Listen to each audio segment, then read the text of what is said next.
The XFL provided us with a great example of transparency, even though it came from an obvious blunder.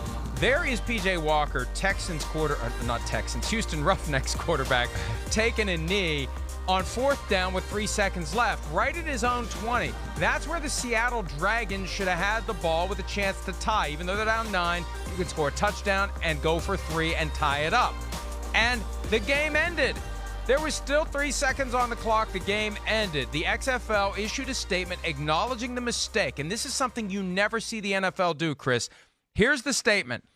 Saturday's Seattle Dragons Houston Roughnecks game should not have ended as it did. Replays showed clearly that the knee of P.J. Walker touched the field, rendering him down, and the 4th down play officially completed with approximately 2 seconds left on the clock, effectively turning the ball over to Seattle on downs. With a 9-point differential, Seattle was denied an opportunity to tie the game. The XFL sincerely regrets this error. In addition, Wes Booker, who served as officiating supervisor for Saturday's game, has been reassigned. The NFL never does that, no matter how big the screw-up. There is never that kind of public admission, and it's great. Do it. Everybody knows. So do it. You gain credibility when you acknowledge a mistake like that. Good for the XFL, and I hope the NFL's paying attention. Yeah, I'm with you. I mean, it is good for the XFL. I get that. It's a good example for all sports, really, to be that transparent on the ball right after you make a mistake like that, put out a statement.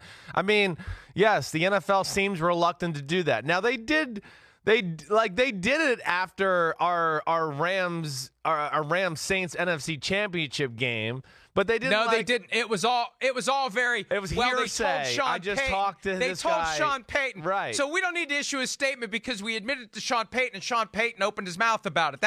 It's stupid. Come out and admit it when you make a mistake. You're not going to make the mistake go away. You're going to make people at least say, we appreciate the fact that you were honest about what all of us have recognized and witnessed. Right. So you want the NFL to have a cute little quote card like the XFL did there. Yes. And I get it. I think it would go over a long way. You're right. Well, then why are you demeaning it by saying cute little quote card when you agree with me? Well, I don't know. You're being dismissive. Because we're talking about the XFL and we're talking about a bunch of people who couldn't manage the last 5 seconds of a game. And instead of just throwing the ball into the air, he took a kneel with 3 seconds. All right. So that's my issue.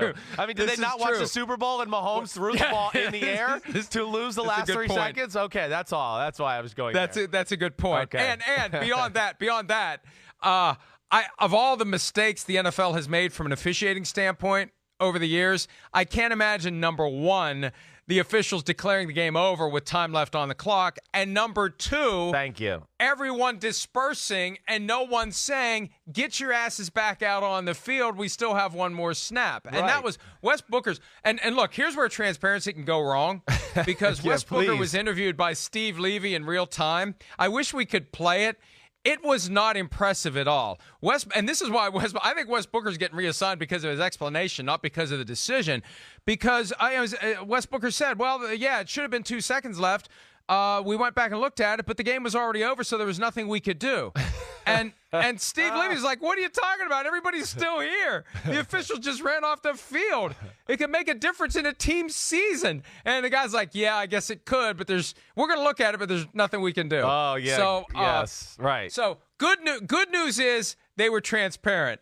Bad news is there's still some kinks to work out. There's a few things they got to work out still. About. Yes. All right. You hate the XFL. How can you hate it when you've never watched it? I watch it every weekend. I don't hate it. I'm just not buying it yet.